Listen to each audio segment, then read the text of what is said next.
सुदामा जी गरीब इसलिए बने हैं क्योंकि सुदामा जी ने जब ये उज्जैन में पढ़ रहे थे तो भगवान कृष्ण का जो चना था वो चना सुदामा जी ने कृष्ण वाला चना खुद खा लिया। और वो चने इसलिए खाए कि वो चने श्रापित चने थे। महाकाल मंदिर में एक भीख मांगने वाली कोई माता थी, उसे किसी ने भिक्षा में चने दिए। उसने सोचा सवेरे खाऊंगी, रात को चोर आए, वो चने लेके भाग गए। चोरों को लगा पैसा है, देखा कि चने हैं तो पोटरी फेंक दी। फेंका कहाँ? जहां गुरु जी का घर था, मतलब भगवान कृष्ण और सुदामा जिस गुरुकुल में पढ़ते थे सांदीपनी जी के, वहीं आंगन में वो चना चोर फेंक के चले गए।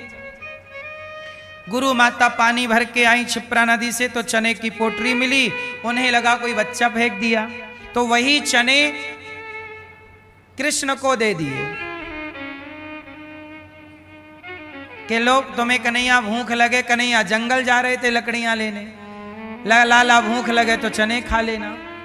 सवेरे वो बूढ़ी अम्मा जागी कि नाश्ता कर लो चने का, तकिया के नीचे हाथ डाला, चने गायब क्योंकि चोर चुरा ले गए। तो बूढ़ी अम्मा ने श्राप दे दिया कि जो मेरे चने खाएगा वो मेरी तरह गरीब हो जाएगा। अब वो चने पहुंच गए कृष्ण के पास, कृष्ण खाते तो गरीब हो जाते।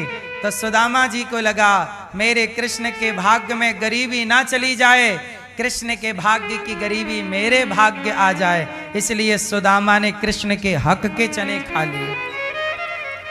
सुदामा चाहते तो वो चने फेंक सकते थे, वो जान गए कि ये श्रापित चने हैं। सुदामा चाहते तो फेंक सकते थे, क्यों नहीं फेंका?